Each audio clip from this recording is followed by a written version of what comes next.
36,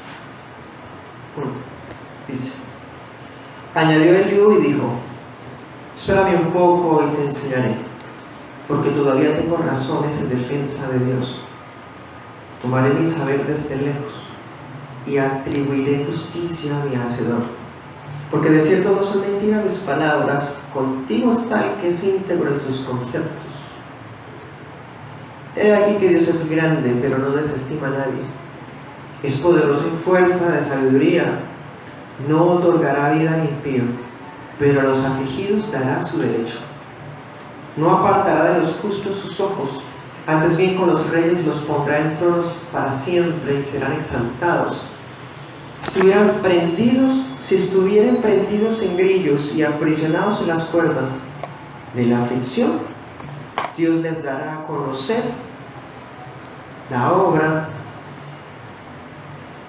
de ellos y que prevalecieron en sus rebeliones. Despierta además el oído de ellos para corrección, y les dice que se conviertan de la iniquidad. Si oyeren y le sirvieren a Dios, acabarán sus días en bienestar y sus años en dicha. Pero si no oyeren, serán pasados a espada y perecerán sin sabiduría. Mas los hipócritas de corazón atesoran para sí la ira, y no clamarán cuando Dios los atare. Fallecerá el alma de ellos en su juventud, y su vida entre los sodomitas. Al pobre librará de su pobreza, y la aflicción despertará su oído. Asimismo te apartará de la boca de la angustia, al lugar espacioso, libre de todo apuro, y te preparará mesa llena de grosura. Mas tú has llenado el juicio del impío, en vez de sustentar el juicio y la justicia, por lo cual teme, no sea que en su ira Dios te quite con golpe, el cual no puedas apartar de ti con gran rescate. ¿Hará Él estima de tus riquezas, del oro o de todas las fuerzas del poder? No anheles la noche en que los pueblos desaparecen de su lugar. Guárdate, no te vuelvas a la iniquidad. Esta escogiste más bien que la aflicción. He aquí que Dios es excelso en su poder. ¿Qué enseñador semejante a Él? ¿Quién le ha prescrito su camino? ¿Quién le dirá: has hecho mal? Acuérdate de engrandecer su obra, la cual contemplan los seres humanos. Todos la ven, la mira el hombre de lejos. He aquí, Dios es grande, y nosotros no le conocemos. Ni se puede seguir la huella de sus años. Él atrae las gotas de las aguas al transformarse el vapor en lluvia, la cual destila las nubes, goteando en abundancia sobre los hombres. ¿Quién podrá comprender la extensión de las nubes? Y el sonido estrepitoso de su morada. He aquí que sobre él extiende su luz y cobija con ella las profundidades del mar. Bien que por estos medios castiga a los pueblos, a la multitud él da sustento. Con las nubes encubre la luz y le mandan a brillar, interponiéndolas aquellas. El trueno declara su indignación, y la tempestad proclama su ira contra la iniquidad. Entonces, hermanos, esta es la cuarta parte del discurso de Eliú, y la hemos titulado Dios está en lo justo contigo. Eso es, hermanos, lo que en últimas, en resumidas cuentas, le quiere decir Eliú a Job. Vamos a dividir el capítulo en unas secciones. Por ejemplo, desde el 1 al 4 va a ser la introducción a esta cuarta parte. En esos versículos él nos va a decir que Eliú es una especie de abogado de Dios. El versículo 5 hasta el versículo 15 vamos a ver a Eliú hablando lo que él cree que es la verdad, basado en lo que él conoce de Dios, cuando ejerce justicia sobre los seres humanos. En tercera parte vamos a mirar desde el 16 hasta el 20. En esos pasajes, hermanos, todo lo que Eliú ha dicho se lo aplica a Job. Pero entonces, si realmente no hiciste nada malo, Job, ya lo hiciste por haber hablado como has hablado. Entonces Eliú está diciendo es, Dios te iba a rescatar, Dios te iba a recompensar, pero te pusiste a hablar como lo hiciste y ahora Dios en vez de restaurarte te va a quitar de un solo golpe. Y finalmente, hermanos, Eliú va a invitar a Job a que alabe a Dios a través de la contemplación de la creación y no de las quejas. Ese es el resumen del capítulo 36. Empecemos, versículo 1 y 2. Eliú siguió hablando. Entonces vemos que esto es un único discurso, pero parece que hay pausas. Esas pausas quizás sean para descansar. Podemos imaginarnos, hermanos, esas tertulias apasionadas y calientes. Entonces él para tomar aire y vuelve a empezar, dice, siguió hablando. Entonces en el versículo 2 hasta el versículo 4, que les decía en la introducción, hay unos detalles muy interesantes, un tanto atrevidos. Primero, en el versículo 2, Eliú quiere decir que la intención de él con hablar es defender a Dios. Está abogando por Dios, hermanos. ¿Desde cuándo Dios ha nombrado un apoderado que lo represente? Una de las religiones más grandes del mundo es el islamismo. Dice que Alá, como ese es el Dios para ellos, tiene que ser defendido por sus fieles. Entonces ahí es cuando vemos a los extremistas inmolándose a nombre de su ídolo sucio y lo siguen y quieren defender su nombre. Entonces cualquiera que algún programa, alguna película, algún periodista que hable en contra de Alá, allá llegan para asesinarlo, porque ellos creen que deben defender a su demonio. En cambio el cristianismo no, hermano, no pasa eso. Pueden insultar al Señor, lo han hecho por cientos de años y nadie defiende el nombre. ¿Por qué? Porque el cristianismo entiende que la espada le pertenece a Cristo. La Biblia dice en Salmos, Hechos, Apocalipsis, que la espada la tiene Cristo. Y todos esos reinos que hablaron en contra de Cristo y atacaron a la iglesia ya no existen, porque Cristo los destruyó como un paso estrellado contra el suelo. Entonces nuestro Dios no necesita abogados, hermanos. Él tiene una espada invencible y con esas mismas espadas destruye y arranca naciones, como lo ha hecho siempre. Dios no necesita abogados, no necesita defensores. Él se defiende a sí mismo porque Él es real. En cambio, ese demonio de Alá, ese demonio sí necesita defensores porque no existe. ¿Ustedes se acuerdan, hermanos, cuando los israelitas se enteraron que Gedeón había tumbado la estatua de Baal? El papá salió a defender a Gedeón. No, si Baal es Dios, pues que se defienda. Entonces le pusieron a Gedeón Jerobal. Los falsos ídolos necesitan defensas. Los ídolos necesitan abogados, gente que insulte por ellos. En cambio, un cristiano no va a hacer esas actitudes, hermanos, para defender a un Dios que es invencible. Y aquel que se atreva a insultarlo, a blasfemar contra él, nosotros mismos veremos su recompensa, la veremos. Versículo 3, entonces, de todas maneras, el Dios está queriendo decir que quiere defender a Dios. La cuestión diferente, o sea, quiero que quede claro que no estoy comparando a Eliú con los musulmanes o algo así, sería muy grotesco hacer eso.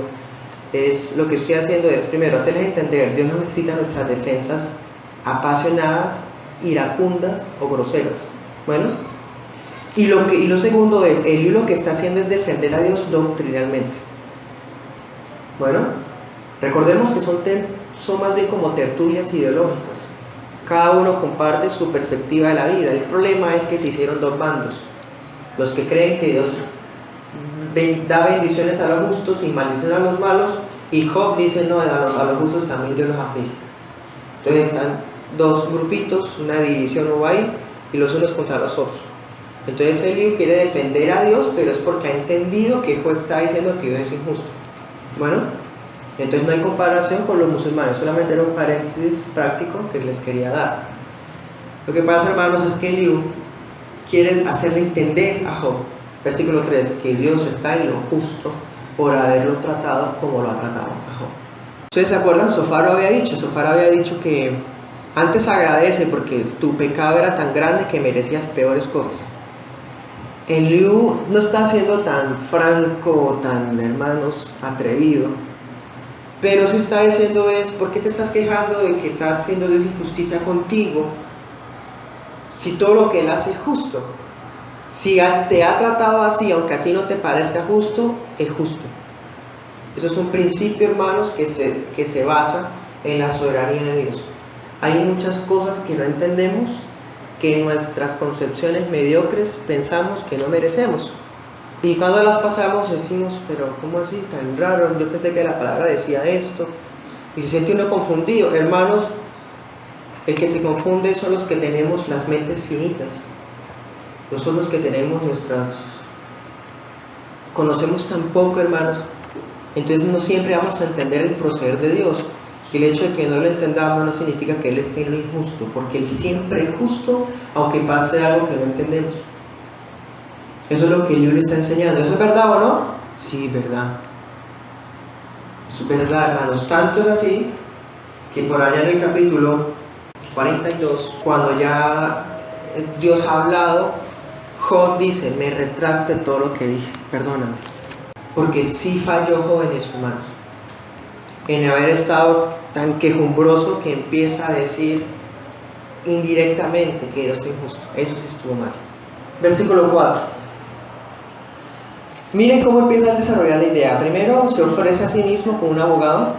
Segundo, quiere resumirnos todo lo que va a decir, que Dios es justo contigo. Bueno, y tercero, para introducir o darle peso a lo que va a hablar, hace algo, hermanos, que nosotros debemos abstenernos de hacer. Él está dando fe de sus propias palabras. Versículo 4 dice, estoy diciendo solo la verdad porque soy un hombre lleno de mucho conocimiento. Hermanos, se nota que joven, intrépido, Eliú, el hermano Eliú. Muchas veces, hermanos, actuamos ligeramente y entonces para darle peso a lo que decimos, caemos en algo que se llama falacia de autoridad. Entonces nos ponemos en una posición inventada por nosotros mismos o nos basamos en nuestros logros, ganancias, conocimientos y éxitos académicos para darle más peso a lo que decimos que a lo de los demás. Eso es ridículo. Nosotros, ese es el error del bando de los amigos de Job. Ellos en las tertulias, en los debates, basaban su argumentación en lo que ellos decían. En cambio, Job, ¿qué hacía? La basaba en la palabra. Miren la diferencia. Entonces, hermanos, podemos conocer mucho, haber experimentado mucho, conocer muchas cosas, tener diplomas, en fin. Esas cosas no van al caso cuando vamos a hablar de doctrina bíblica. Vamos a 33.3. Eso es característica de mí, ya lo había hecho antes. Dice, hablo con toda sinceridad, yo les digo la verdad. Recién empezó el discurso, había dicho, yo hablo la verdad. Yo no me voy a hacer partido de nadie, yo soy una persona objetiva, ¿se acuerdan? Pero en este versículo, hermano, fue mucho más. Versículo 5. Dios es poderoso, no desestima a nadie. En esa segunda parte, lo que Job va a hacer es exponer acerca de la grandeza y el poder de Dios. Grandeza y poder los va a poner en una parte de lo que él va a decir de Dios. Es lo que en la teología cristiana llamamos la trascendencia. Entonces, él va a hablarnos de aquellos atributos que hacen que Dios sea inalcanzable e infinito. Su poder y su grandeza. Pero también nos va a hablar de otros atributos que son conocidos como inmanencia. La inmanencia de Dios. Son aquellos atributos que hacen que Dios, aunque es tan excelso, altísimo, eterno y lejano, está cerca a la vez. Ese es nuestro Dios. ¿Por qué? Porque Él es bueno, Él es sabio. Entonces eso es lo que Eliú va a hacer, poner los atributos de la trascendencia, los atributos de la inmanencia, y va a exponernos acerca de por qué Dios es justo, siempre, aunque no entendamos. Nos va a hablar de ambas cosas así. Entonces dice, Dios no desestima a nadie. Miremos 9:4. ¿Eso quién lo había dicho? Job. O sea que Eliú está continuando usando palabras de Job en su propia contra. O es que aprendió también de Job. Dice, Dios es tan sabio y tan poderoso. ¿Quién lo ha desafiado alguna vez con éxito? Por eso les digo, hermanos, Él se defiende a sí mismo. El que desafía a Dios las paga. El caso es que estas palabras ya habían sido dichas por Job. Él es poderoso. Él es fuerte. Él es sabio. Sí. Él es eso. Él es trascendental. Pero el hecho de que sea grande, excelso y trascendental no lo hace arbitrario o fatal contra la humanidad, porque Él no desestima a nadie. Él es justo, o sea, no hace acepción de personas, no desprecia a la gente. Pero eso suena un tanto extraño o diferente cuando hemos mirado a lo largo de todo el libro de Job y probado que Dios sí hace distinción. Entonces, ¿de qué se está refiriendo? Hermanos, Dios no desestima a nadie. Lo que quiere decir el libro es, Job, si tú fueras un justo, Dios no te hubiera tratado como un impío, porque Él no desprecia a nadie. Eso es lo que le está diciendo. Está hablándole en forma implícita que Él no desestima a alguien que le ha servido, que ha sido justo, como Job estaba diciendo. Tampoco va a tratar a un impío como lo haría con un justo, que fue lo que Job estaba diciendo. ¿Qué estaba diciendo Job? Yo estoy aquí quejándome, perdí mis hijos, perdí todo, pero veo a los impíos prosperar, Dios les da vida, ¿sí? Entonces Eliú quiere atacar eso y dice, no puede ser, porque aunque Él es trascendental, Él no desestima a nadie. No va a tratar a un impío como un justo, ni va a tratar a un justo como un impío. Recordemos que eso es una expresión del imaginario popular del tiempo, porque eso tiene cierto toque de verdad, pero no es una verdad absoluta, hermanos, porque muchas veces Dios, aunque no trata a un impío como un justo, muchas veces el impío prospera más que el justo. Eso está en toda la Biblia y es una verdad que no podemos negar. Pero como ellos quieren ser tan radicales o pétreos en su posición, entonces por eso el libro reacciona de esa manera. 6. Nos sigue explicando a qué se refiere. Dice, Él no le da vida a los malvados, ¿sí? Lo que Él estaba diciendo. ¿Se acuerdan que Job había dicho que mueren viejos, que los llevan en una procesión? ¿Se acuerdan? Hasta los mausoleos. Nadie los olvida pronto. Mueren con honores los impíos. Entonces Eliú está diciendo, no es cierto, Dios no le da vida a los malvados. Es más, los mata jóvenes. Pero hermanos, sabemos que no es así. Él no puede ponerlo como una regla para defenderse a sí mismo. Entonces miren, hermanos, muchas veces cometemos ese error. Y Dios nos guarde de eso. Cuando nos volvemos controversiales, terminamos defendiendo nuestra propia opinión y no a Dios, doctrinalmente. La Biblia nos dice que debemos contender por la verdad. Debemos defender las verdades fundamentales del Evangelio y del cristianismo histórico. Pero cuando se nos olvida que es a Dios a quien estamos dando la gloria y empezamos a defender, es lo que nosotros decimos que es, estamos actuando como los amigos de Job.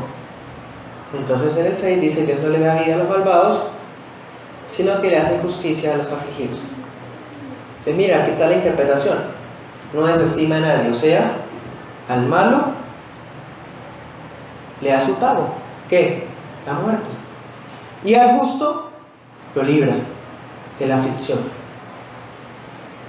Le retribuye todo lo bueno que hizo. ¿Qué es eso? Principio de retribución.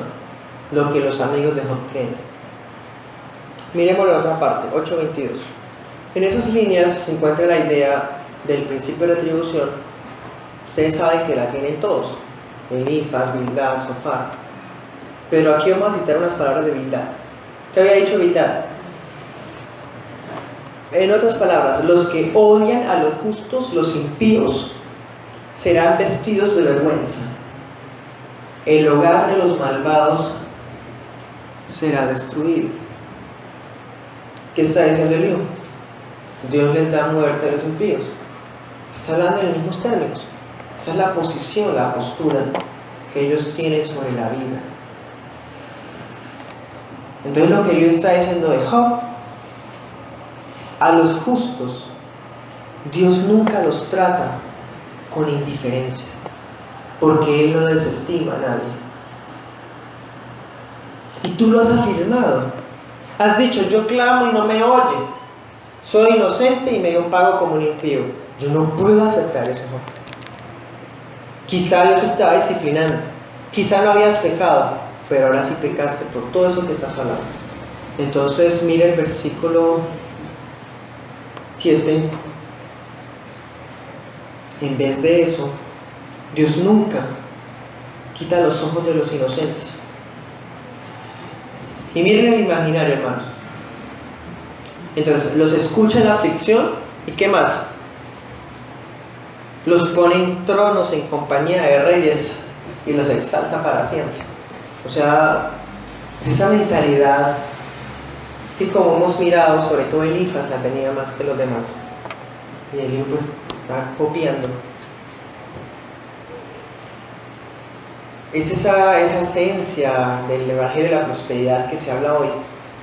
Y es que Dios le da bendiciones a los cristianos, a los justos, y los va a poner en lugares de poder, de política, de... ¿Sí? Hermano, ¿qué tiene que ver uno con lo otro? Eso es solamente ambición, disfrazada o maquillada con versículos. Porque eso de aquí es una exposición ideológica, un comentario que hace Eliú, pero no es una promesa. O sea, nadie puede decir es que Dios prometió que pondría a los justos en tronos con los reyes y los exaltaría para siempre. O sea, lo están tomando muy literal, hermanos. Eso no es así. En la escritura hay justos que mueren en la zozobra, en la pobreza. Ejemplo, Pablo. Y hay impíos, hermanos, que mueren con poder, con gloria. Ejemplo, a los reyes de Persia. En fin, esas ideas absolutas que están proponiendo los amigos de Job y Eliú fallan en la realidad. Lo que sí es cierto, hermanos, es lo siguiente: los ojos de Dios están sobre los justos para bien. Siempre es para bien. Aunque pensemos que eso no es bueno, para Él sí es bueno, entonces sí es bien. Aunque no entendemos, parece que es injusto, es justo porque es Él el que lo hizo, hermanos. Entonces, los ojos simbolizan aquí, no que Dios tenga ojos literales, como ya hemos hablado antes, sino que los protege, los conoce. Y también que Dios está atento al clamor de ellos. Eso también es una indirecta. Porque ¿qué ha estado diciendo Job? Yo grito y no me escucha Dios. En cambio, ¿qué dice Eliú? Dios escucha a los justos. O sea, si dices que no te está escuchando es porque... Miremos la escritura, Salmo 34, 15. Los ojos de Jehová están sobre los justos. Atentos están los oídos de Jehová al clamor de todo el mundo, de los justos.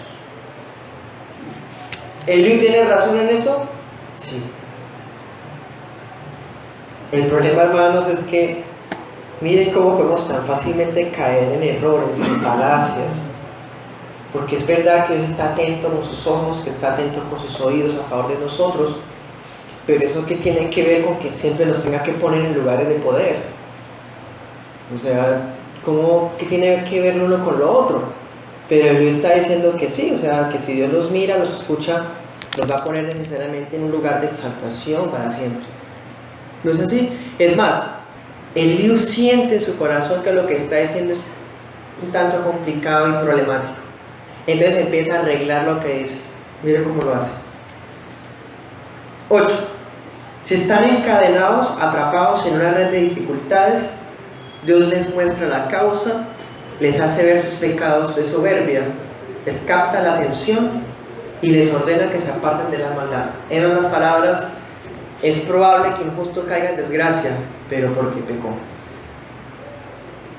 Y cuando se arrepienta, Dios lo va a volver a poner donde estaba antes. Entonces vemos cómo arregla, hermanos, lo que está hablando, bastante bueno cómo lo hace. Nosotros debemos ser muy perspicaces, sabios, temerosos de Dios. Cuando hablamos algo que sentimos como que está fallando, hermano, arreglémoslo de una. Organicémoslo para no pecar, para no mentir, para no fallar. Así como hacía Eliú. Bueno, entonces, en otras palabras, Job, tú estabas en el lugar de poder, pero no fuiste saltado para siempre, porque en algún momento de tu vida se halló rebeldía en ti, y por eso Dios te rebajó. Pero si te arrepientes, entonces podrás ser vuelto en el lugar donde estabas antes.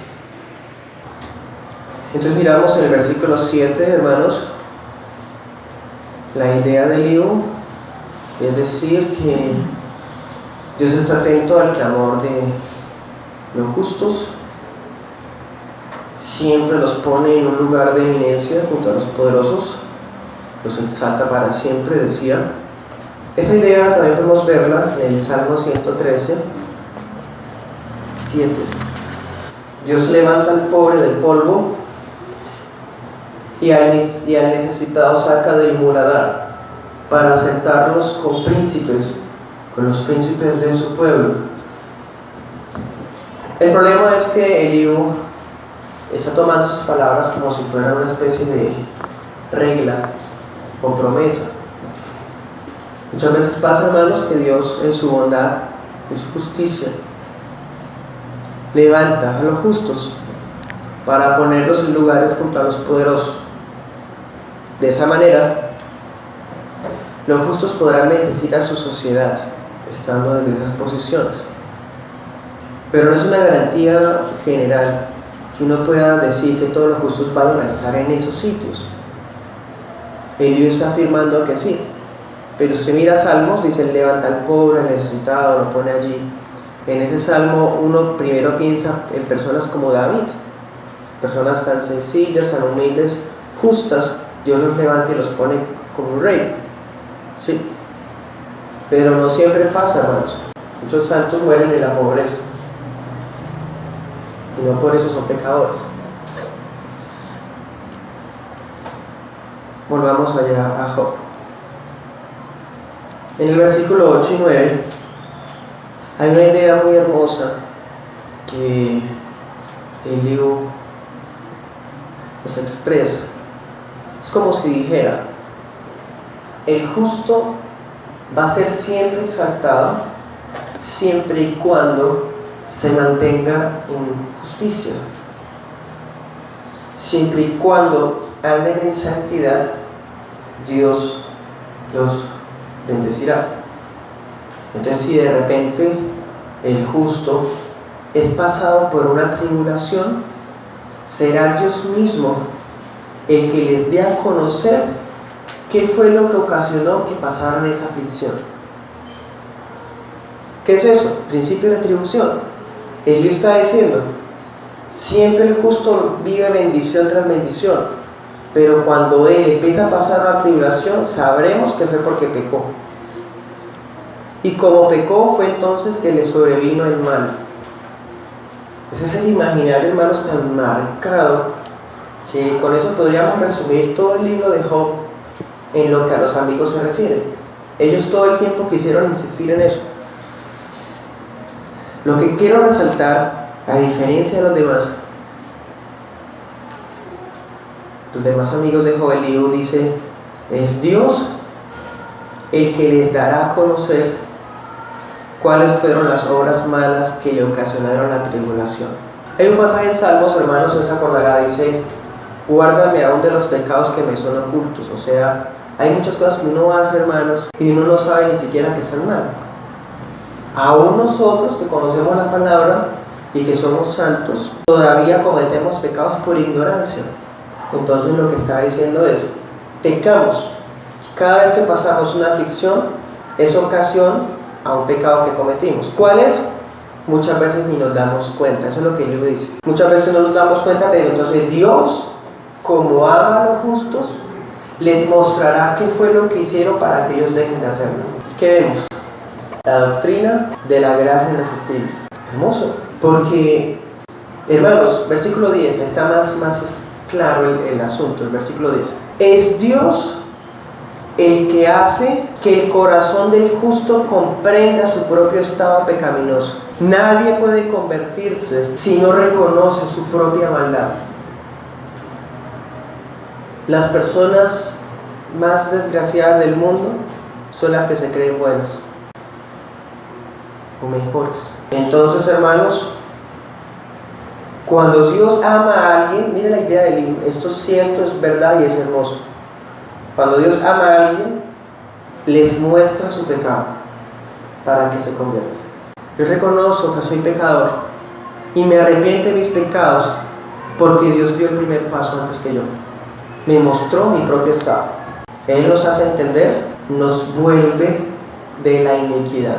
Es algo así como si fuéramos de forma campante y tranquila, caminando hacia el abismo, y de repente Dios es el que nos llama y nos toma del brazo y nos hace devolvernos de ese camino. Eso, hermanos, es la gracia irresistible.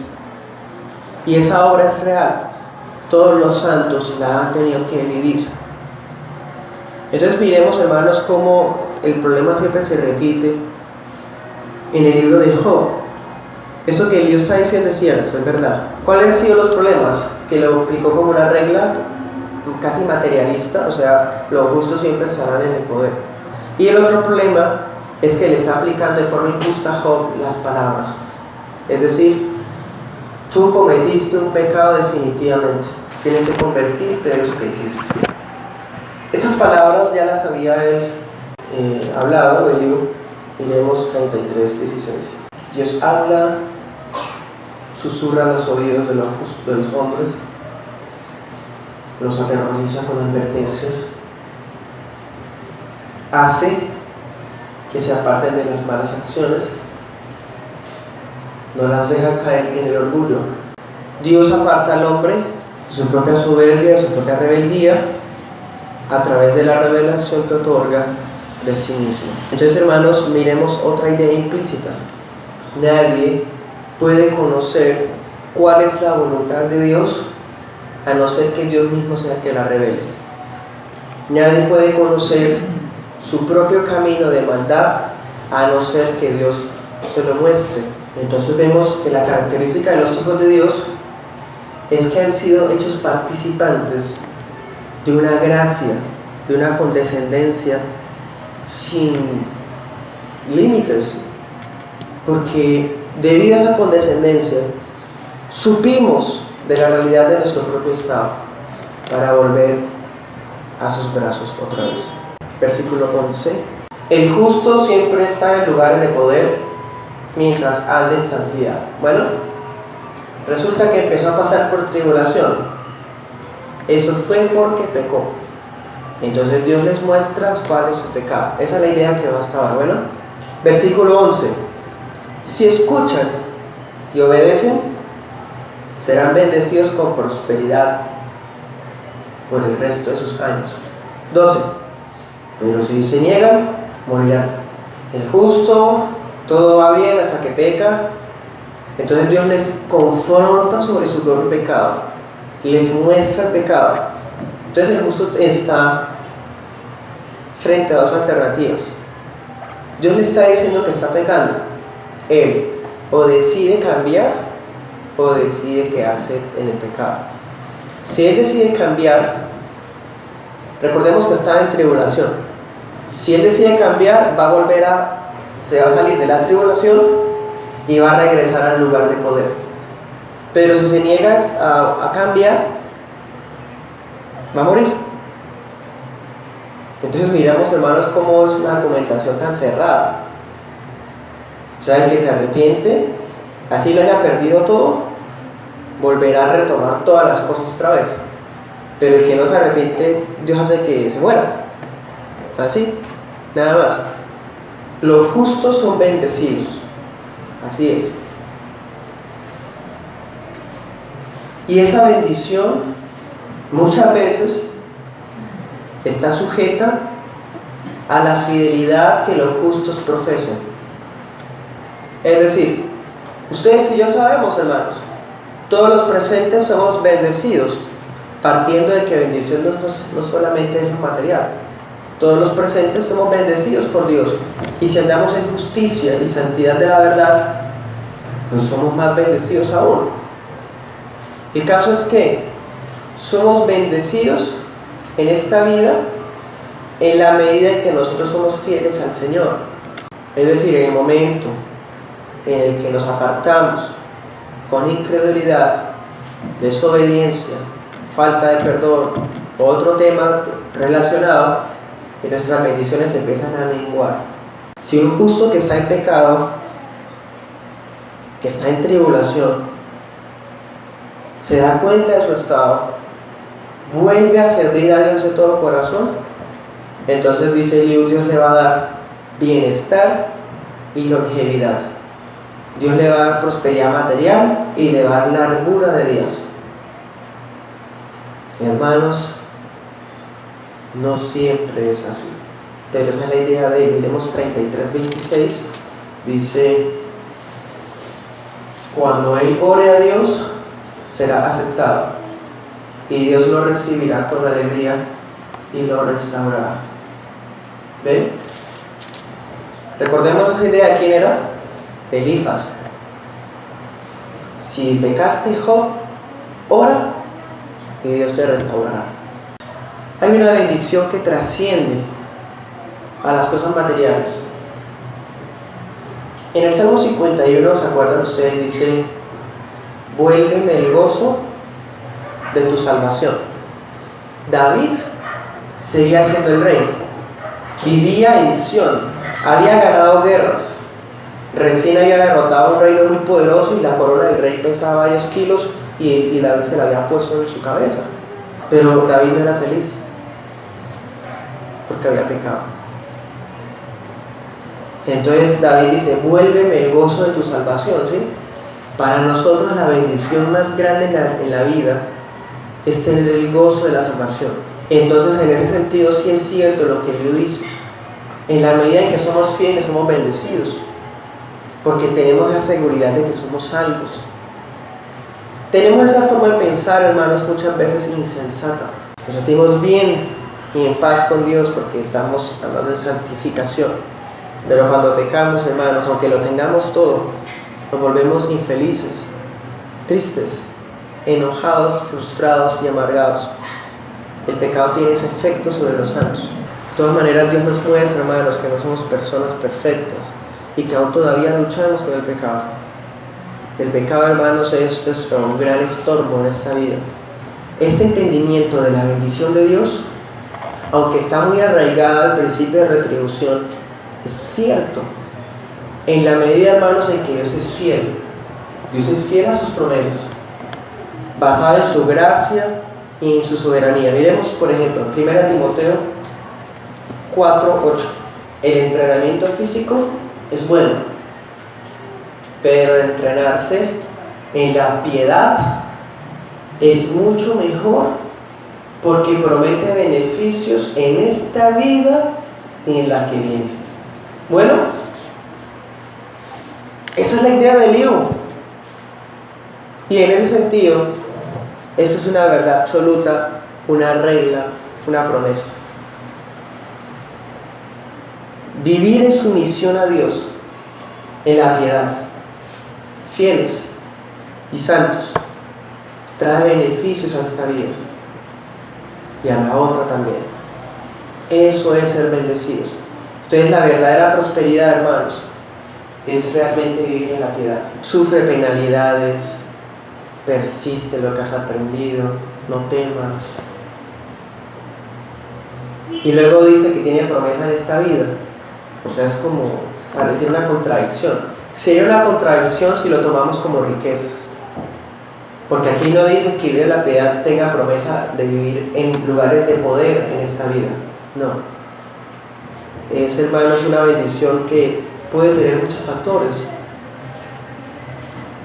Entonces, Dios es fiel a sus promesas, y como Él es fiel a sus promesas, Él bendice a los justos en esta vida y en la venidera. O sea, tampoco, hermanos, podemos llegar a tener una mentalidad fatalista de decir que Dios es soberano, Él da bendición al que quiere, y lo que importa es que somos bendecidos en los cielos. O sea, tengo un banco allá en los cielos, y algún día en la resurrección me será recompensado, mientras tanto aquí seré una persona infeliz, llena de amargura y tristeza. No, hermanos, eso es fatalismo, eso está mal. Los beneficios de la vida de la santidad afectan completamente esta vida, en todo sentido. Y podemos llegar a decir, como dice Filipenses 4, del 11 en adelante: he aprendido a vivir con mucho o con poco, contento, porque todo lo puedo en Cristo que me fortalece. Bueno, entonces el que dice: si el justo que está en tribulación se arrepiente, Dios lo volverá a bendecir. Pero si no se arrepiente, perecerá en su falta de sabiduría.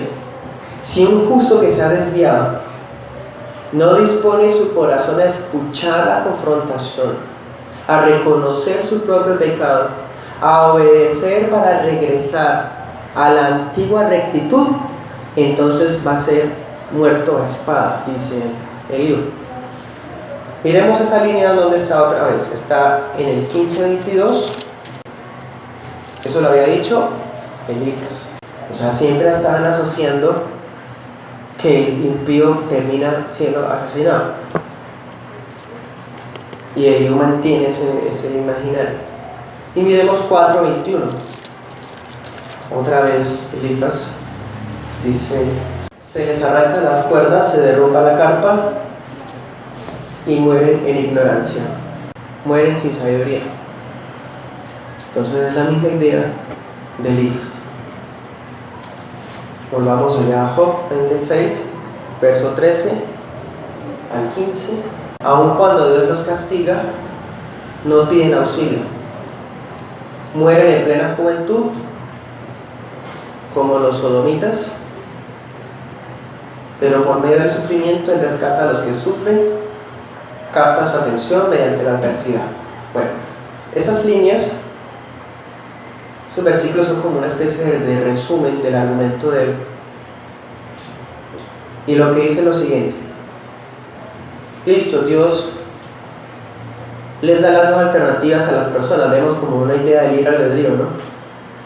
El justo que está en pecado y está en tribulación, Dios no puede decidir si se arrepiente o si no se arrepiente.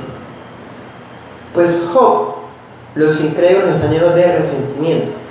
Es decir, el justo que se cayó de la piedad y que no quiere volver allá, se va a caracterizar porque no ora, no va a pedir auxilio. Esa es la idea, hermanos, que Elifas le ha estado diciendo a Job casi todo el tiempo. Elifas y Eliú también. Les ha dicho: en vez de quejarte, ora. Entonces Eliú dice: el impío no puede orar. Dicho de otro modo, hermanos, Dios no puede ser engañado por algún impío que ande en hipocresía como si fuera un justo. O sea, Job, tú has dicho que eres justo, que eres inocente, pero ¿sabes? El hecho de que no ores demuestra que eres impío. El impío no puede disfrazar su hipocresía porque él no puede orar, no sabe orar. Entonces Eliú está insinuando que Job es un hipócrita, porque Dios le está mostrando el pecado a través de ellos, y Job no quiere arrepentirse, sino que mantiene el resentimiento y se opone a ellos y habla con palabras llenas de enojo. Versículo 3: entonces acumulan juicio, y cuando ese juicio llega ni siquiera claman a Dios. Morirán jóvenes, esos injustos que se apartaron de Dios, morirán jóvenes. ¿Qué había dicho ahorita? que les daría largura de días a los justos que se arrepienten. Y ahora que está diciendo que si el justo no se arrepiente, va a morir joven. ¿Sí? Ese es el principio de retribución. Y su vida será consumida como sucede con los sodomitas. Esa frase, hermanos, es de esas líneas que uno pasa por alto cuando la lee. Pero es muy fuerte, esa línea es muy pesada, la verdad. Esos sodomitas hacen referencia a tres cosas. Primero, hace referencia a la muerte precoz, o sea, que morían jóvenes, aquellas personas que ejercían el culto idolátrico a través de orgías. Entonces, orgías o prostitución cúltica. Para nosotros hoy día eso es muy extraño, es impensable, pero en estos tiempos aquí, siglo XV a.C., las culturas paganas tenían centros de adoración a los dioses, a los demonios, por medio de prostitución, orgías y demás. Entonces daba la casualidad de que esa gente moría joven. Entonces eso es lo que está diciendo. Esos justos que se apartaron de Dios van a morir como los sodomitas, o sea, como aquellos que se entregaron al culto pagano por medio del sexo. La segunda referencia es a los homosexuales. Los sodomitas en la escritura es sinónimo de homosexual, sea tanto hombre homosexual como mujer lesbiana. Es decir, esas personas, de acuerdo al principio de retribución, se supone que tienen que morir jóvenes debido a la inmoralidad a la que se entregan, ¿sí? Y como tercero, hermanos, también se puede aplicar a los promiscuos, es decir, personas que andan en sexo muy constante con varias personas. Tenemos la idea en Romanos 1:26. Entonces, si aplicáramos el principio de retribución literalmente, pues esas tres personas, los idólatras, los homosexuales y los promiscuos, o sea, los que andan en fornicación, los infieles, adúlteros, ellos tendrían que morirse jóvenes. Dios los abandonó a sus pasiones vergonzosas. Hasta las mujeres se rebelaron contra la forma natural de tener relaciones sexuales y en cambio dieron rienda suelta al sexo lésbico unas con otras. Los hombres, por su parte, en lugar de tener relaciones normales sexuales con la mujer, ardieron en pasiones unos con otros homosexuales, ¿sí? Los hombres hicieron cosas vergonzosas con otros hombres y como consecuencia de ese pecado sufrieron dentro de sí el castigo que merecían. Entonces Pablo está diciendo por inspiración del Espíritu que ese tipo de pecados tienen una sentencia ya dictada. Dice, sufriendo dentro de sí el castigo que merecen. ¿A qué se refiere? Primero, es muy interesante ver, tanto estadística como sanitariamente, que las personas dadas a esas tres cuestiones son las más propensas a tener enfermedades venéreas, problemas genéticos, problemas de carácter nervioso y mueren jóvenes definitivamente. Y dentro de sí mismos, claro, el pecado siempre genera más pecado. El pecado es insaciable. Entonces, esas personas que empiezan con ese pecado quieren más, no se sacien y siempre van a terminar en depravación completa. Volvamos allá a Job. Versículo 15. Entonces lo que estaba diciendo, ven cómo de fuerte es el lío. Job, como tú no te arrepientes, te va a pasar lo de los sodomitas. Entonces vemos, hermano, muy fuerte, atrevido.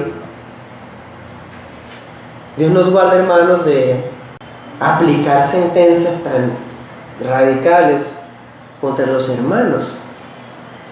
O sea, es que los sodomitas es una sentencia bíblica, es cierta, bueno, pero ¿cómo se atreve a aplicárselo a un hermano? El libro se la está aplicando a Job, hermanos, y no es justo. Dios enviará todo este castigo contra estas personas, o sea, contra los justos que un día estaban en el lugar de poder, pecaron y no se arrepintieron del pecado. Dios los va a castigar. No solamente para ejercer su justicia ejemplarizante, o sea, para que todo el mundo vea que Dios hace justicia, sino también para liberar a los oprimidos que claman estando bajo las garras de ellos. Esa idea está en 5:15 también. Tú estuviste en un lugar de poder y desde allá le hiciste daño a la gente. Por lo tanto, Dios te quitó de ese lugar, no solamente para hacer justicia contra ti, sino para liberar a todas las personas que estaban bajo tu poder. Esa es la idea que el libro le está diciendo a Job, de forma indirecta. Y ahora, a partir del versículo 16, lo que hace Eliú es tomar todo lo que ha hablado y ahora aplicárselo a Job. O sea, ya no va a ser indirectas ni sátiras, sino ahora sí va a ser con franqueza. Dios estaba alejándote del peligro, te estaba llevando a un lugar libre de angustia. 17, pero estás obsesionado por saber si los incrédulos serán juzgados. Job una vez dijo, es que yo no entiendo la justicia de Dios. Él debería notificar, o por lo menos que los santos, los justos, nosotros, pudiéramos saber las fechas, ¿se acuerdan? Las fechas en las que Dios va a venir a intervenir para castigar a los impíos. Entonces el libro que está diciendo es, ¿cómo te atreves a pedirle a Dios que te diga las fechas como Él procede? O sea, ¿quién eres tú para exigirle a Él la manera como Él debe proceder y que te muestre a ti y te dé explicaciones de cómo es que Él castiga? Dios te humilló, te arruinó, Job. Te apartó porque como tú estabas oprimiendo y estabas en caminos de perversidad, Dios te bajó de ahí para evitar que siguieras siendo malvado. Pero en esa situación, en vez de dar gracias a Dios y en vez de alabarlo, de no quejarte y de arrepentirte, lo que estás haciendo es estar obsesionado con entender la justicia de Dios. Pues hermanos, en esto Eliú tiene razón. Nosotros como humanos no entendemos la justicia de Dios, no la entendemos. Nosotros sabemos los principios de manera vaga, de manera muy sutil y pequeñita, de cómo actúa Dios. ¿Y cómo sabemos eso? Por la palabra. Sabemos que Dios es bueno. La Biblia dice, Dios no tiene por inocente al culpable. La Biblia dice, yo castigo la maldad de los padres sobre los hijos hasta la tercera y cuarta generación de los que me aborrecen. La Biblia dice, Dios es justo, es vengador, Él paga conforme a las obras. Eso me dice la Biblia, dice, mía es la venganza, Dios es fuego consumidor, Dios está airado con los impíos todos los días. Escrito está todo eso que les estoy diciendo, Deuteronomio, Salmos, Nahum, Éxodo, Deuteronomio, Apocalipsis, Pedro, etc., todos los libros. Pero a pesar de toda esa información que tenemos, no entendemos muchas veces cómo Dios actúa con algunas personas. O más bien, no seamos tan excéntricos. ¿Por qué Dios no actúa contra nosotros como nosotros sí lo merecemos? Porque qué fácil, hermanos, qué hipócritas somos, que les deseamos justicia a todo el mundo. O sea, queremos que Dios intervenga y castigue a los impíos y decimos, Dios, ¿por qué tú no vienes y castigues a ese fulano? Porque sigue él creyendo que está bien, siendo que es malo. ¿Por qué? Entonces Dios es como si nos dijera, si tú pides que yo castigue a todos los malos conforme tú dices, pues entonces tendré que empezar contigo. Entonces, hermanos, cuando pedimos justicia, somos totalmente ignorantes, porque si uno se atreve a pedirle justicia a Dios, habrá gente pidiendo justicia contra nosotros. Si usted le pide justicia a Dios, entonces Dios va a empezar con usted. Es más, te aseguro algo, Job, eso es bastante interesante de parte de Eliú, es que si tú, Job, eres un justo que está pasando por una situación difícil, ten por seguro que Dios te escucha, pero tú no estás orando. Ten por seguro que Él va a venir en tu ayuda, porque Él ayuda a los justos que están en aflicción. En el 17 entonces Eliú dice, pero ¿sabes? Yo no veo eso en tu vida, porque lo único que he escuchado es quejas, palabras groseras contra Dios, errores doctrinales. Todo eso es en la opinión del libro. Entonces, has hablado como aquellos hipócritas de los que yo estoy hablando. ¿Qué decía Eliú? hay muchas personas que son hipócritas, que fingen ser justos, pero Dios los desenmascara, los humilla y hace que públicamente que eran impíos disfrazados de justos. Entonces lo que Job está diciendo es: Dios puso al descubierto tu propia hipocresía. Job es una persona inocente, temerosa de Dios, apartada del mal, perfecto, en el sentido bíblico de la palabra. Una de las razones por las cuales Eliú trata a Job de esa manera tan dura es porque Eliú dice: Job no nos ha dado la razón a nosotros. Para Eliú hay como una forma de proceder de sí y no. O sea, usted dice esto, nosotros decimos esto. Lo que Eliú hace es división, una fracción. O sea, nosotros tenemos esta postura, nosotros tenemos estas ideas, y esto que nosotros decimos es la verdad, esa es la sabiduría revelada. Y lo que tú dices, Job, es malo. Te equivocas, tú eres un impío, ¿sí? O sea, Eliú está atacando a Job porque no está de acuerdo con él.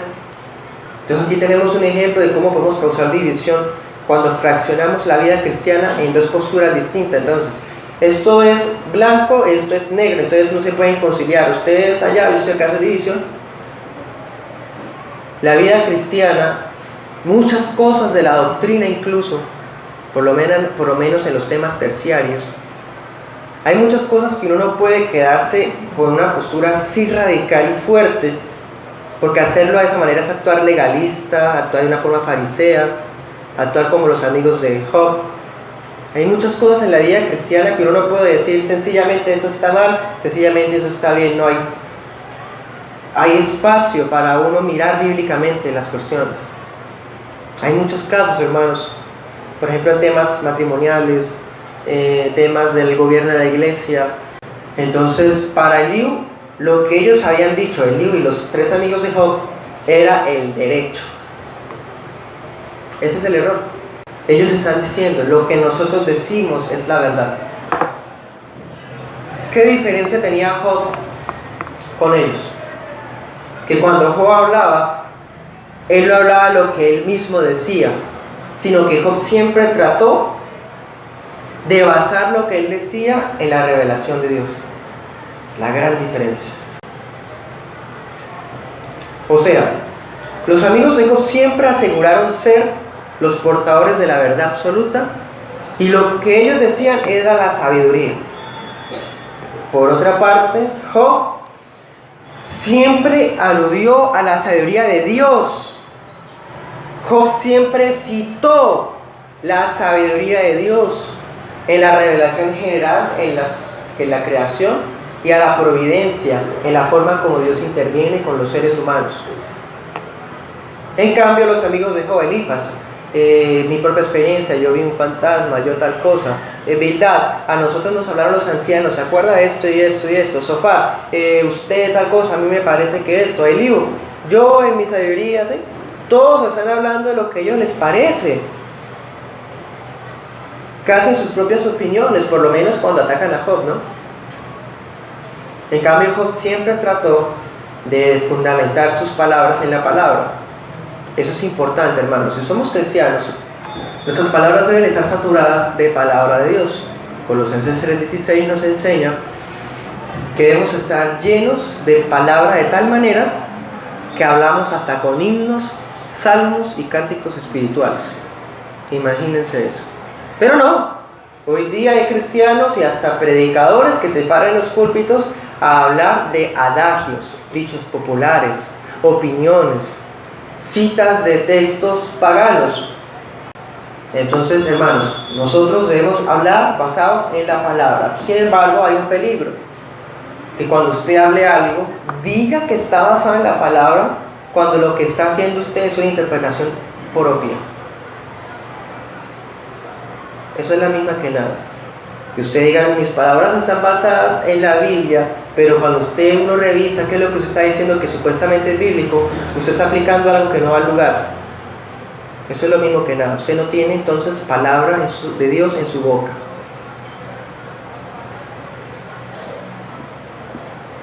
Las palabras de Dios deben citarse con muchísimo temor, con muchísima rectitud, y no conforme también a nuestras opiniones.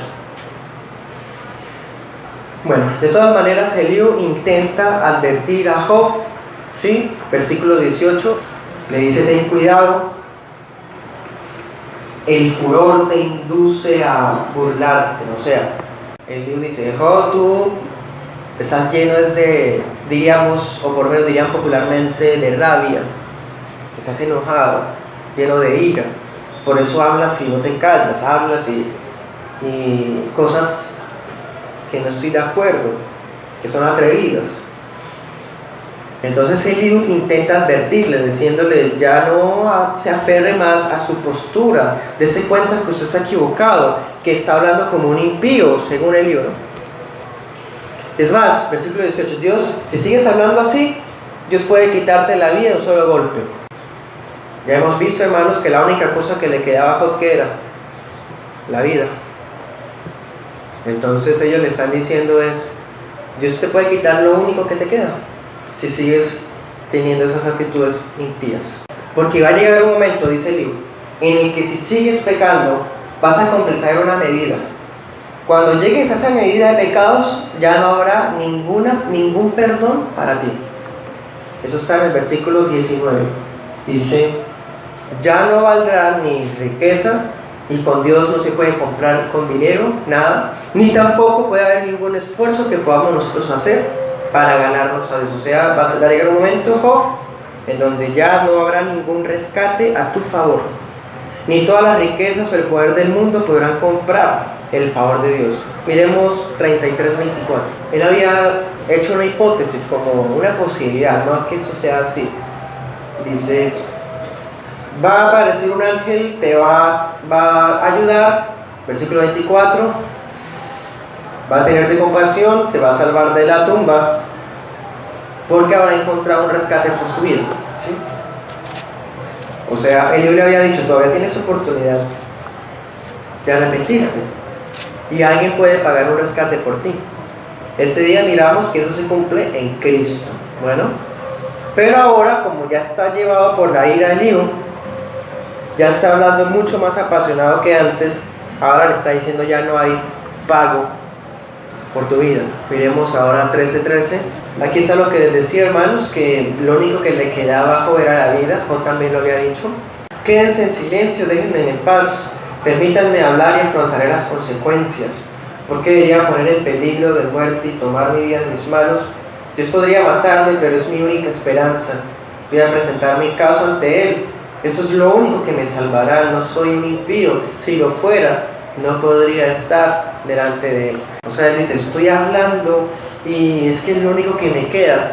Estoy dispuesto a pagar las consecuencias si lo que digo está mal. Pero es que es lo único que me queda, desahogarme, clamarle a Dios, hablar todo esto que tengo en mi corazón. Y había expresado una idea muy hermosa, hermanos, y es que aunque Job sabe que de pronto estaba diciendo ya cosas más allá de lo debido, él dice: Dios me escuchará y no me va a matar. Él es mi esperanza, Él mismo vendrá a ayudarme, ¿sí? En cambio, Él está diciendo: si sigues hablando así, Dios te va a quitar de un solo golpe. Pero Job dice: no, Él no es así. Él me comprende, Él, por su amor y su misericordia, en vez de quitarme la vida, me va a escuchar y va a venir a ayudarme. Volvamos al texto principal, versículos 20-21. El libro dice: no desees la noche, mantente en guardia y apártate de lo malo. Dios envió ese sufrimiento para protegerte de una vida de maldad. Bastante interesante eso. Ellos conocen mucho acerca del Señor. Dice en el versículo 21 que Dios está empleando el sufrimiento para proteger a Job. O sea, para Eliú, Dios hasta puede emplear lo malo para lo bueno. Y eso sabemos que es bíblico. Dios encamina lo malo para el bien de los que lo aman.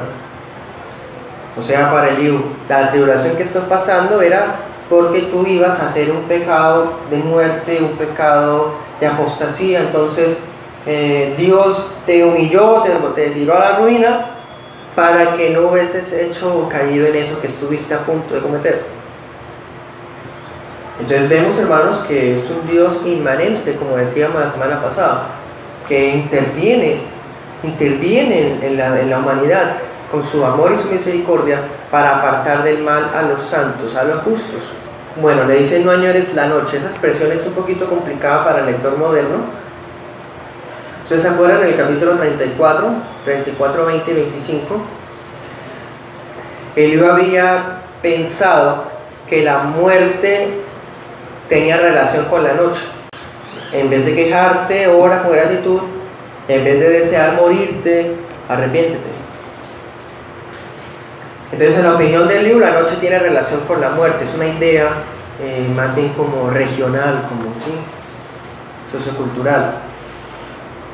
En cambio, Job, en el 7.4, para Job la noche tiene otro significado. En Job 7.4, la noche es un recurso literario que él emplea acerca de su ansiedad y su nostalgia. O sea, para Job la noche es símbolo de casi como de depresión, como de tristeza. Entonces él le dice, no añores la noche. Hijo había dicho, yo quisiera como que ya anocheciera para que el día se acabe y cuando es de noche ya quiero que amanezca, ¿sí? Job decía eso pues debido al dolor que sentía en su cuerpo, al insomnio. ¿Se acuerdan que él sufría todo eso? También dentro del libro de Job, en Job 24, 13 al 17, la noche había sido empleada como un símbolo del libertinaje. Entonces en el 24, 13 al 17, Job había dicho, los impíos esperan la noche para salir a pecar. Entonces vemos las tres símbolos, ¿no? La noche simboliza muerte, la noche simboliza ansiedad y la noche simboliza libertinaje para pecar. Lo que Eliú está diciendo es, no añores la noche, o sea, es como si le estuviera aplicando el tercer significado. Tú estás añorando y esperando la noche, no solamente para morir, sino si llega una oportunidad para seguir pecando. Y es así, vemos entonces, hermanos, que Eliú le está aplicando las palabras de Job contra el mismo Job. Eliú da por hecho de que Job está en pecado. Entonces le dice, apártate de la iniquidad. El impío deseaba la noche para pecar. ¿Y qué le está diciendo Eliú? No añores la noche. En el 21 luego dice, apártate del mal. O sea, sí le está aplicando esa idea a Job. Si realmente Job hubiera estado en pecado, Dios no lo escucha. Pero como no es así, Dios sí lo escucha. Si hubiese apartado de Dios y hubiera regresado a la iniquidad, Dios no lo habría oído, ni tampoco lo habría visitado, como pasó en los capítulos que siguen. Porque Cristo mismo va a venir en el torbellino, ¿se acuerdan? Sino que todavía no hemos llegado ahí. Ya pues pronto será, eso pasa en el 38. Vimos una distribución, ¿no?, de lo que es. Este 22 va pegado con lo que se habla en el 37. O sea, podríamos decir que esta es como la quinta parte de este discurso.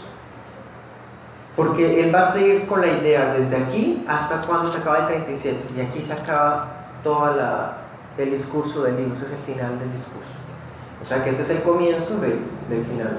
El libro no niega que Job sea salvo o que no sea su hermano, aunque muchas veces da a entender de que Job es un justo que se volvió impío, un justo que se volvió inicuo, pecador.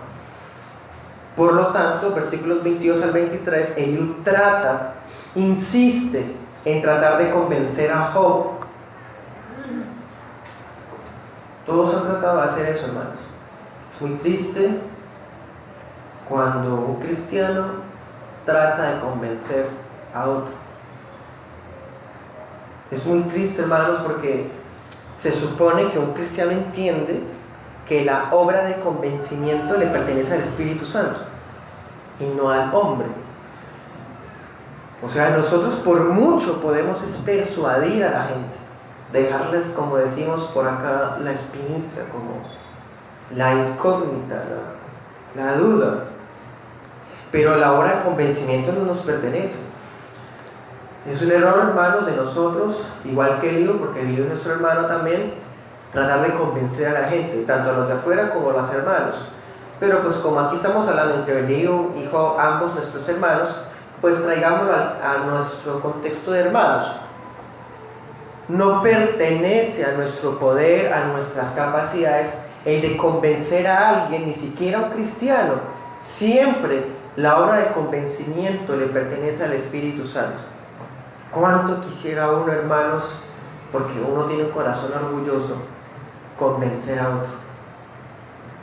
Cuando uno trata de convencer a otro, uno con sus propias fuerzas, con su pasión, hermanos, está mostrando falta de dependencia en el Señor, falta de confianza, mucha confianza en sí mismo, orgullo, porque no podemos olvidar, hermanos, que aunque es nuestro deber tratar de persuadir a la gente, hablar la palabra, compartir el Evangelio, no pertenece a nosotros el que la persona cambie de pensamiento o cambie de dirección.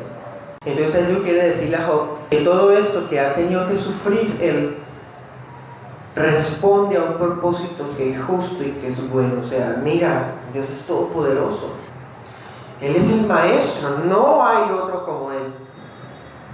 Tú no puedes decir que lo que Él hace está mal, y tú estás diciendo eso, Job, porque te estás quejando. Eso lo hemos visto ya.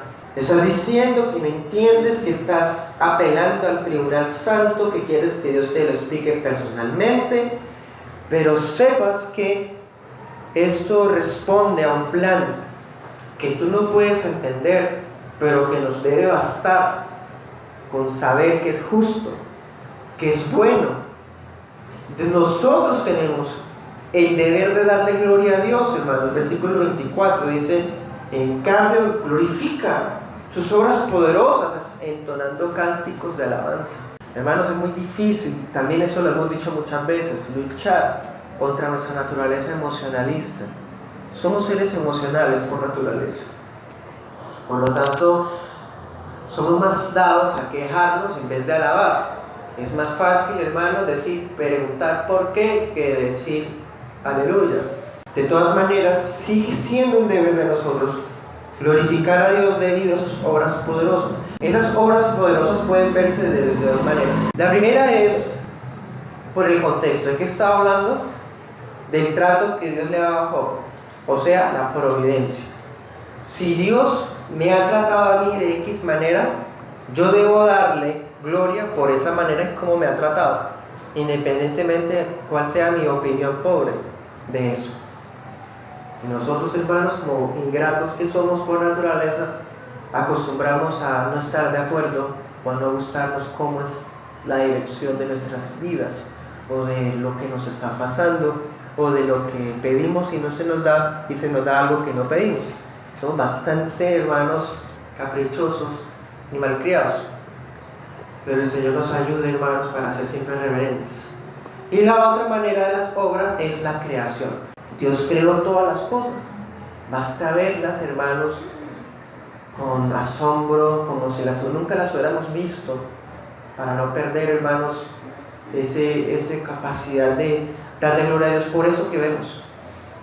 También les he dicho varias veces que somos muy dados a acostumbrarnos a ver tantas cosas que ya no damos gloria a Dios por eso que estamos acostumbrados a ver, porque ya se volvió habitual verlo. Entonces pierde como ese toque de asombro. No podemos permitirnos eso, hermanos. Cuando empezamos a olvidar o a ver las cosas como comunes, a conformarnos o a acostumbrarnos a verlas, perdemos gratitud. El cristiano debe caracterizarse porque es sensible a asombrarse por las maravillas que Dios hace, tanto en su vida como en la creación. Esa sensibilidad, hermanos, responde al nivel de comunión que tengamos con Él. El cristiano no es una persona frívola, seca y extremadamente seria que no le asombra nada. No, hermano, no somos piedras.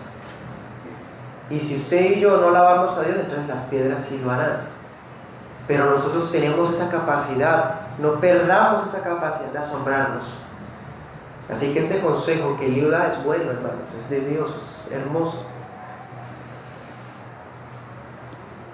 Empezamos a darle gloria a Dios a partir de la contemplación.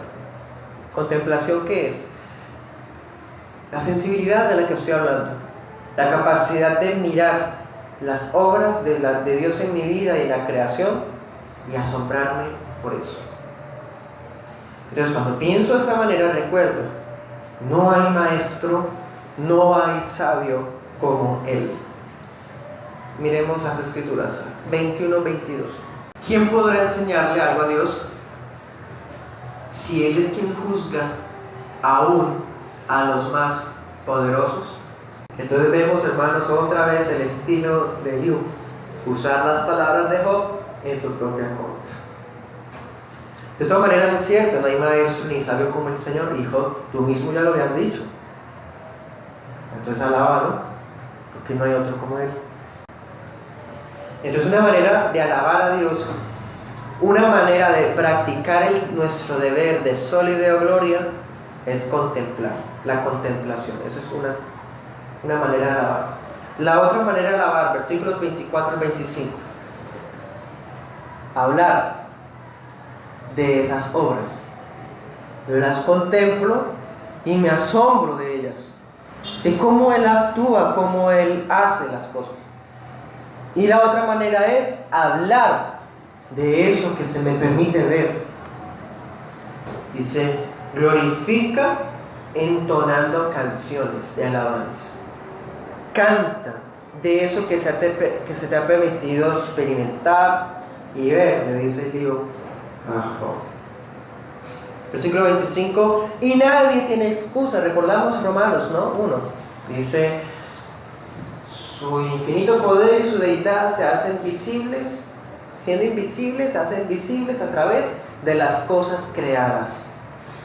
Así que la gente no tiene excusa, porque Dios es tan real, y eso se hace manifiesto con las cosas que se pueden ver. Entonces aquí dice, todo el mundo ha visto estas cosas. ¿Cuáles cosas? Las obras poderosas. Tanto en las vidas cotidianas, porque aún sobre los impíos Dios hace llover, como con la creación, porque se nos ha dado los sentidos para disfrutar de esos beneficios que Dios da. Incluso los impíos pueden ver eso. Entonces en el 25 dice, todo el mundo ha visto esas cosas. ¿Pero qué? Desde lejos.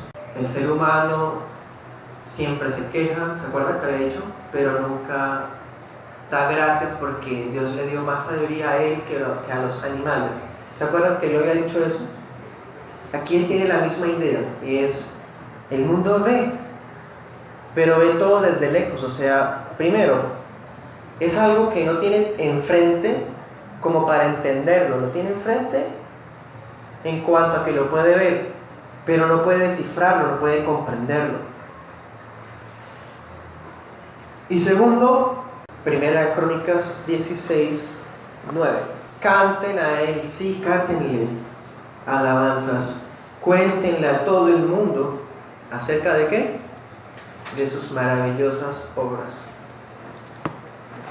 Entonces, las veo, hablo de ellas, pero una manera de hacerlo es cantando. Canto de esas obras. Bueno, usted mira Salmos, y Salmos trata casi siempre de eso. Miro los cielos, obra de tus manos, ¿sí? Las estrellas que tú formaste con tus dedos, y pienso, ¿qué es el hombre para que te acuerdes de él? Lo hiciste poco menor que los ángeles, pero lo coronaste de gloria y honra. Salmo 8. Siempre hay una escena de contemplación, o por lo menos casi siempre en Salmos hay contemplación y luego viene la alabanza. Romanos, cuán maravilloso es el propósito de Dios, insondables son sus obras, inescrutables sus caminos, a Él sea la gloria, porque por Él y para Él son todas las cosas. Empieza con contemplación y termina con alabanza. Cuando nosotros, hermanos, practicamos la contemplación, vamos a resultar alabando. Salmo 92, 5. Dice, oh, qué grandes son tus obras, qué profundos son tus pensamientos. Contemplación, alabanza. Entonces él dice, tus obras son muy grandes. Solamente pensar en estas cosas veo que es muy profundo. Sus pensamientos son muy profundos, ¿sí? Entonces, hermanos, una manera de alabar a Dios es poner la contemplación, pero también alabarlo con nuestras bocas. Por eso que podemos ver. Además, hermanos, este consejo que Eliú da es muy oportuno, porque asombrarnos ante las maravillas de Dios es una forma de olvidar nuestra aflicción. Es una forma de olvidar las penurias de la aflicción. Somos muy dados, hermanos, como decía Spurgeon, a dibujar nuestras aflicciones en mármol. Le voy a parafrasear, no recuerdo textualmente la referencia que estoy haciendo, pero la idea es la siguiente: somos muy dados a plasmar en mármol nuestras aflicciones, pero escribir las maravillas de Dios en la arena. Entonces nos asombramos de nuestra aflicción. ¿Por qué a mí? Porque de esta manera yo no quería así, yo no planeé esto, a mí me duele, Dios no me responde, Dios no está interviniendo. Sí, escribimos, hermanos, con pincel en el mármol. Pero las maravillas de Dios son tantas, hermanos, que va a sonar muy feo, pero nos aburrimos en contarlas, son muchas. Entonces son tantas, hermanos, enumerarlas, hablar de ellas, como dice Salmos, pero nosotros nos vamos al otro extremo, que ya ni pensamos en eso. Entonces escribimos las maravillas de Dios en la arena. Entonces con el pasar del tiempo se van olvidando y desaparecen. En cambio las aflicciones sí las tenemos ahí, mire, yo tan sufrido y todo lo que he pasado. Y las maravillas, hermanos, no, pues cuántas maravillas he hecho, qué testimonios hay. Y se quedan todos callados.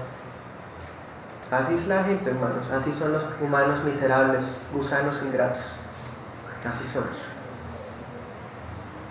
Entonces una manera de no darle tanto, no retener tanto las aflicciones, es aprender a retener, hermanos, más las maravillas, para no olvidarnos, tenerlas presentes. Entonces el Dios está diciendo, es inútil que pretendas comprender las razones de tu caso, de lo que te ha estado pasando, más allá de conformarte con descansar en la bondad y en la justicia de Dios.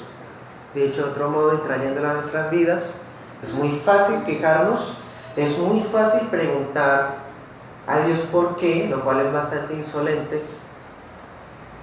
Es muy fácil, hermanos, buscar razones, o sea, ¿qué fue lo que ocasionó esto? Y trata a la persona de pensar, y ni siquiera en lo que la persona hizo que ocasionó, como decía Eliú, sino en lo que Dios está buscando hacer. O sea, ¿qué propósito quiere Dios con todo esto? Pero no es una pregunta reverente, que es interesante hacerla, pero no la hacemos con la reverencia necesaria, porque entonces nos quedamos con la incógnita, con la obsesión, como decía Eliú, y no nos conformamos con descansar en que Dios es bueno, en que Dios es justo. Verso 26. Dios es más grande de lo que podemos comprender. Sus años no se pueden contar. ¿Por qué insistes en pretender comprender? No hay manera. Nuestros sentidos no nos alcanzan. Son bastante limitados para poder entender a Dios. Dios es absolutamente trascendental, como para conocerlo con nuestros propios medios y sentidos. Si Dios alguien lo puede entender por sus propios medios y sentidos, entonces no es Dios. Porque Dios es altísimo, es trascendental, es insondable e inescrutable, es, hermanos, inaccesible. Nadie puede conocer a Dios. La única manera es, como todos los presentes sabemos, ¿cómo? Revelándose Él mismo. Entonces, en otras palabras, así insistamos, hermanos, o como decía el Señor Jesús en Mateo, así nos afanemos, eso no va a añadirnos a nuestra vida ni siquiera un momento, ni nos va a cambiar el color del cabello, ni tampoco vamos a crecer un codo más Entonces, hermanos, no sirve para nada nuestra ansiedad inútil, no sirve para nada nuestras preocupaciones patéticas. Pero que Dios, que es bueno, porque Él es trascendente, hermanos, como ya hemos visto, pero también es inmanente. Aunque muchas cosas no entendemos por qué ni para qué, sabemos que Él es bueno, porque entonces tiene un propósito de moldearnos, de enseñarnos su voluntad, de hacernos depender de Él, de hacernos descansar en Él. O sea, aunque nosotros no le entendemos a Él, Él sí va hasta donde nosotros para intervenir en nuestra vida, porque Él es soberano, ayudarnos, consolarnos e inundarnos con su misericordia. Miremos 26:14. Esto es tan solo el borde de sus caminos, apenas un susurro de su poder. ¿Quién podrá entonces comprender el trueno de su poder? O sea, hermanos, lo que sabemos de Él es poquitico y nos quedamos pasmados y asombrados. ¿Qué pasaría? ¿Qué sería de nosotros si supiéramos más? O si supiéramos mucho más de Él, quedamos fulminados. Juan 16 dice, hay muchas cosas que yo quisiera enseñarles, pero todavía no las pueden sobrellevar. Hay muchas cosas, hermanos, que quisiéramos saber, pero hoy no estamos capacitados para recibirlas. Entonces Dios nos conoce y sabe qué es lo que nos conviene aprender en el momento en que nos está enseñando. Miremos 10:5. En ese pasaje Job había hecho una pregunta retórica. Él había dicho, Dios, pero es que veo que estás muy insistente contra mí. ¿Es que acaso tú tienes la vida tan corta como la de un ser humano que tienes que destruirme con rapidez? Eso fue una pregunta retórica, o sea, no tiene el propósito de que nadie la conteste. Solamente era para resaltar su dolor en ese momento. ¿Es tu vida tan corta como la de los seres humanos? Entonces, hermanos, parece aquí en el versículo 27 del 36 que Eliú le responde a Job esa pregunta que había hecho atrás y le dice, los años de Dios no se pueden contar. O sea, no seas tan ingenuo, Job, de pretender saber cuántos años tiene Dios, porque no se puede saber. Es absurdo, infantil hacerse una pregunta de ese calibre. Sus años no se pueden contar, no pueden enumerarse. Hacerlo sería limitar a Dios y blasfemar. Miremos Salmos 102:27. Dice, pero tú siempre eres el mismo, siempre y de hoy.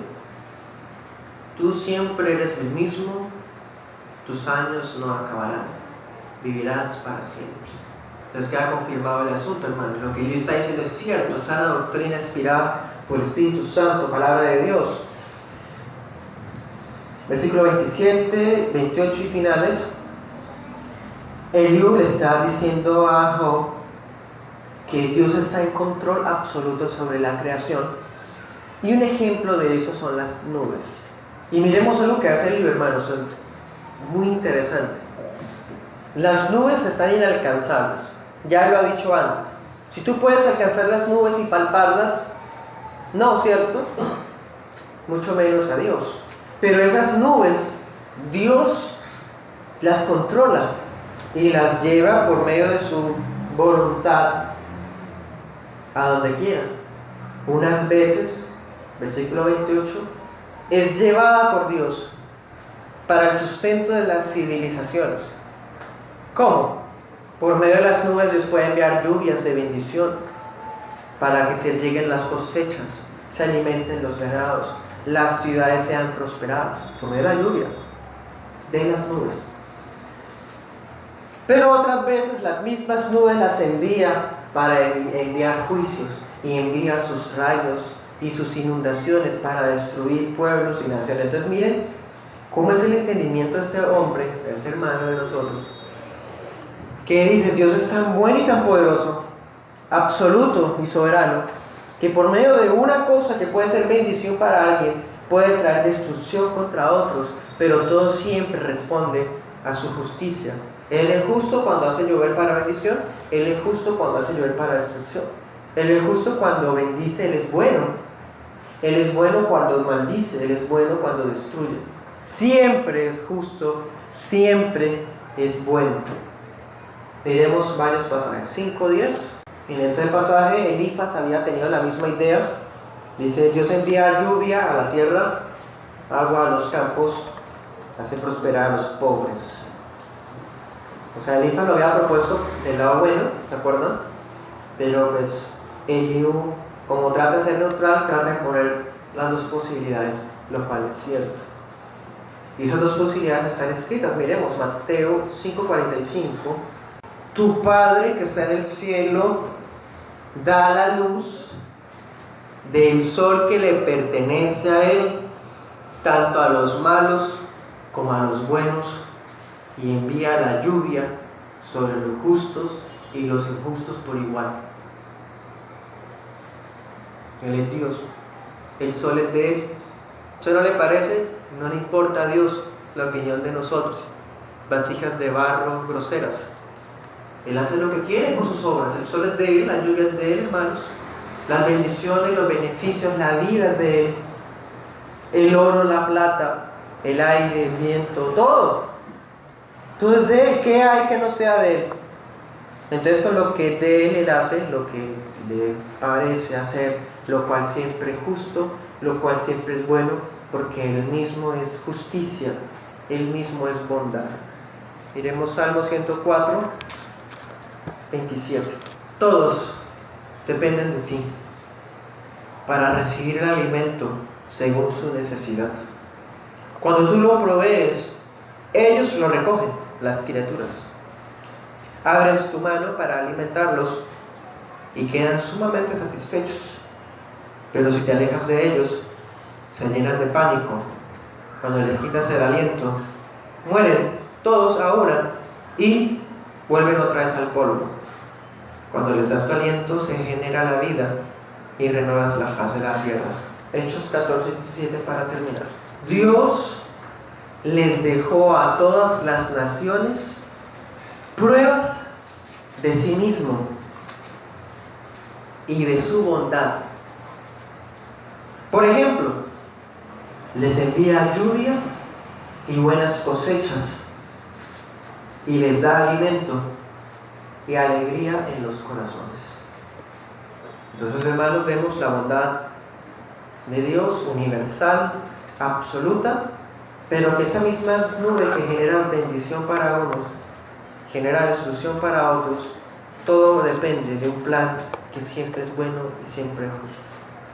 Entonces debemos asombrarnos por Él y rendirle alabanza. Oremos.